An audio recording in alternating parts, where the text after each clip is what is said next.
Bonjour les gens. C'est nul comme intro. Bon, j'ai la flemme de faire une intro stylée avec musique, effets et tout, et aller pomper un truc sur Vélosophie, ça me botte moyen. Du coup, j'ai une cape d'invisibilité. Ma tête elle vole, lol, ha ha ha. Tu me vois plus, lol. Oh, infra, oh oh oh oh. Bon ok, c'est chiant. Bon allez, je commence. J'ai 15 ans et j'anime cette chaîne, Le Fourre-Tout, sur laquelle tu vas retrouver des podcasts, ce mot est vieux, sur la science et un peu sur tout. Oui, le Fourre-Tout. Bref, on commence avec un premier épisode sur le nucléaire. Ah, mais c'est compliqué, et puis ça sert à rien de toute façon. Alors, déjà, ta gueule. Tu vois la bête de guerre là derrière moi, et sans ça ce serait juste un PC éteint, tu vois. Du coup, moi ça m'arrange bien. Donc, tu fermes ta grande bouche et t'écoutes avant de juger. Mais nucléaire, c'est vaste comme mot, tu vas me dire. Eh bien moi, je vais juste te parler de production d'énergie et un peu du père du nucléaire qui était Einstein. Ouais, on lui doit tout à ce mec. Ah, mais t'es malade! Il a inventé la bombe atomique et ça a fait plein de morts! Chut, non, vraiment, ta gueule. Contrairement aux idées reçues, Einstein n'a pas inventé la bombe atomique. Lui-même était un très grand pacifiste et inventé une bombe pour tuer plein de gens. Ça allait un peu à l'encontre de son éthique. Tout ce qu'il a fait, c'est remettre au goût du jour l'équation E égale mc2. Ouais, tu sais, le truc super classe à caser en soirée mondaine, mais tu sais pas vraiment ce qu'il signifie. Eh bien, cette formule disait que pour une toute petite portion de masse, m, on pouvait obtenir une immense quantité d'énergie. Ou sinon, l'énergie est égale à la masse multipliée par la vitesse de la lumière, c'est au carré. Avec ça, on a pu créer plein de choses, comme les centrales nucléaires et la bombe atomique. Ça a complètement laissé Einstein sur le cul. Lui qui était pour le pacifisme, qui ne voulait absolument pas de faire de mal aux gens, il avait contribué involontairement à la pire arme que le monde ait vue sur Terre. Ah, Einstein, t'es un génie qui a pas eu la vie facile. Et pour tout ça, respect. Mais revenons à nos moutons. Le premier réacteur nucléaire est l'Experimental Breeder Reactor 1, construit au laboratoire national de l'Idaho en 1951. Et merci Wikipédia. Bon, rien de très fou, mais c'est le début. Et puis ça va aller plus vite, puisque la première centrale nucléaire publique en France, genre CEDF, est construite en 1956. Non, il n'y a pas le temps de niaiser. Et puis de là, jusqu'à nos jours, il y a eu plein d'évolutions qui ont donné lieu finalement à la centrale nucléaire lambda que l'on connaît. Mais moi, l'évolution, je m'en fous pas mal. Et ce qui m'intéresse, c'est comment ça fonctionne. Alors, ça fonctionne à partir d'une réaction nucléaire. Il y a deux types de réactions nucléaires. La fusion, qui a un super potentiel, mais qui est très difficile à créer et à maîtriser. La fission, qui est l'autre type de réaction. Du coup, les centrales nucléaires utilisent la fission. Bravo! Mais la fission, c'est peut-être du roumain pour certains. Du coup, je vais vous expliquer tout ça. Donc en gros, à la base, on a un atome d'uranium 235, 238, bref, un atome d'uranium. Voilà, il est là, il est beau. Ce qu'on fait après, c'est qu'on va aller lui envoyer un neutron. Particule neutre qui constitue les atomes, ça va? Tout le monde suit? Ce neutron va ensuite casser l'atome d'uranium, et cet atome d'uranium va libérer une grosse quantité d'énergie sous forme de chaleur.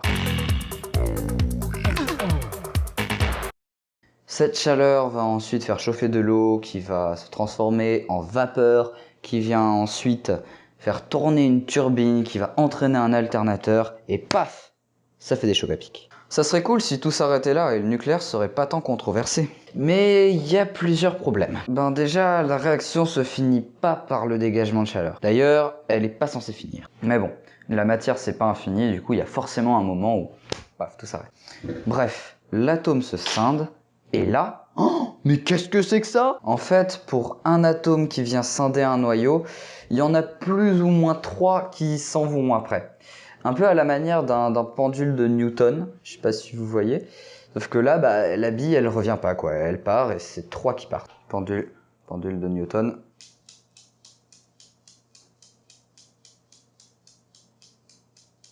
C'est chouette, hein? Attends, j'ai mis encore. Génial. Et là c'est ça en fait, c'est ça. Genre il y en a un qui vient frapper, et bon, paf, voilà, il y en a 3 qui partent. Hein. Donc voilà.